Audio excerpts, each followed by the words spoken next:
Fiz uma cirurgia há menos de 2 anos, carcinoma no fígado. Agora voltou. Farei outra em breve. Disse o médico que o próximo passo será transplante. Tenho 74 anos, mas não pretendo fazer, pois sei que será uma cirurgia de grande risco e que darei trabalho aos filhos. Seria isso suicídio involuntário? Não quero levar isso para outra encarnação. Obrigado. Com vocês. Eu começo. Vou começar. Vai lá. A gente sabe que situações como essas de carcinoma, os carcinomas eles são muito agressivos e a possibilidade de reincidência não pode ser desconsiderada, mesmo que você faça químio, faça rádio, eles têm chance de haver reincidência e isso é até orientado quando o paciente enfrenta essa situação da possibilidade para acompanhamento que tem que ser feito.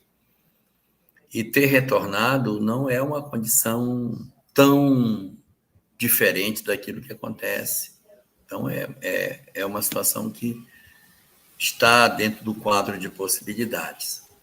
Agora, não significa dizer que, obrigatoriamente, o que tem que ser feito tem que ser uma retirada integral do órgão, né? De repente, o médico coloca isso como uma possibilidade. O fígado, ele é um órgão do nosso corpo que tem uma particularidade muito interessante. Diferente dos outros, o fígado se reconstitui. Então, se eu tirar um pedaço do pulmão, eu fico sem um pedaço do pulmão. Se eu tirasse um pedaço do coração, eu ficaria sem um pedaço do coração. Mas o fígado, ele se regenera. Se você tirar uma parte dele, ele retoma a sua condição e ele volta a crescer. Então, essa singularidade que ele tem faz com que haja maiores perspectivas positivas para frente na hora de uma cirurgia desse porte. E assim, vai ter um transplante, depende muito daquilo que o médico encontrar na hora em que ele for fazer o trabalho, né? Na hora que ele for fazer a atividade que ele tem para realizar. E assim, tirar integralmente ele não vai poder tirar, porque sem fígado ninguém vive. Então ele vai ter que, na medida que ele encontrar uma circunstância que seja para a retirada do órgão, ele só vai poder fazer isso se tiver alguém para transplantar, porque você tem que ficar ainda com uma condição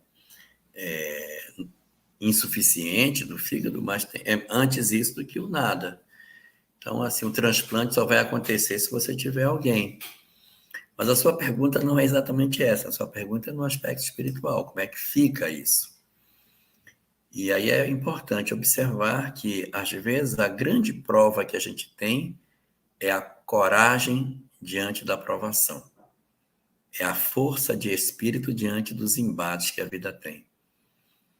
Uns nessa área física, outros na área da família, assim, não, eu vou suportar um filho que está no sistema prisional, eu vou acompanhá-lo, vou todo domingo para vê-lo. Um filho que desce pelo desvão das drogas, um filho que enfrenta uma história de vida profundamente infeliz no campo afetivo.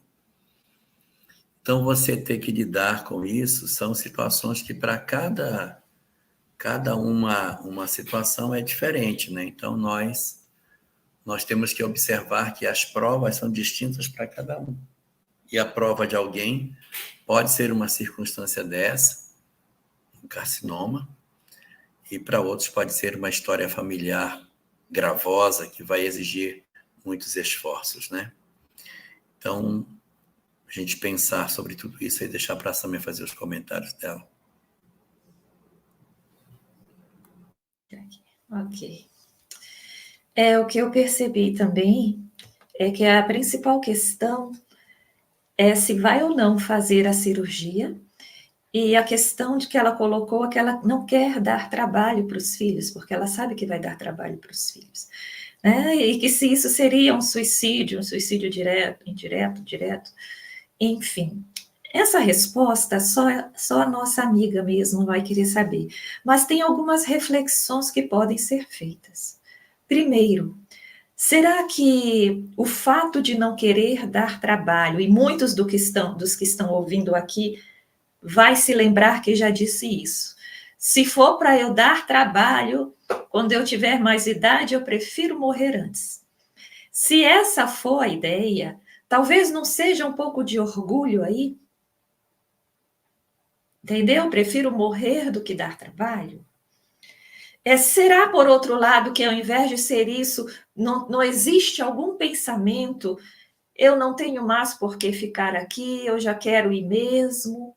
Então, é importante que a gente pense se nós estamos buscando um motivo nobre para não aceitar o transplante, ou se nós se estamos buscando motivo por algo que está dentro de nós, por um achar que é hora de morrer. E o que a gente tem que verificar em relação às provações? Quando nós temos um desafio, vamos dizer que seja algo expiatório, uma provação ou uma expiação, nos vem um desafio, nos vem uma dor, né? Pode ser uma doença como essa. Não é só a doença em si, mas as consequências secundárias da doença que estão nesse processo da provação. Eu não aprendo só porque eu estou com um problema no fígado, estou com um carcinoma.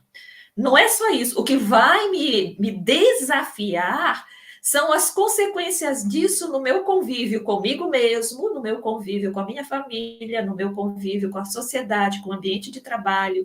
Enfim, esse convívio que vai ficar mexido é que vai me trazer ensinamentos, vai me trazer sofrimentos, vai fazer eu descobrir quem eu sou, vai fazer com que eu descubra quem as outras pessoas são diante de mim, com essa outra história, né, que a doença trouxe. E se é isso que não está fazendo muitas vezes, não faz muitas vezes, fazer com que a gente pense, será que vale a pena? Então, eu acho que o convite que eu faço é para a reflexão. Porque sim, existe risco. Eu não posso falar da área médica, né? Você falou, existe risco nessa cirurgia. Então, se a ideia, por exemplo, não, eu prefiro não arriscar, senão eu vou antes, vai que dê errado. Então, eu prefiro me manter como eu estou, sem essa cirurgia de transplante, porque pelo menos eu tenho uma certeza de um prolongamento X. Com a cirurgia, eu posso ficar na mesa de cirurgia ou ter um prolongamento 10x, mas eu não quero arriscar, né? Isso é uma história. Então, eu acho que a pessoa, né, que escreveu é que vai ter que analisar os móveis realmente que fizeram ela pensar e tomar essa decisão de não aceitar o transplante. Eu acho até, complementando, que a oração, a prece, conversa com o anjo da guarda, com o espírito protetor, com o santo, né? Dependendo do que a pessoa tem fé. Conversar e dizer, me orienta, me inspira, conversa todo dia, pede todo dia, me orienta, me inspira para que eu tome a decisão correta. Isso ajuda muito, porque eles conhecem o planejamento.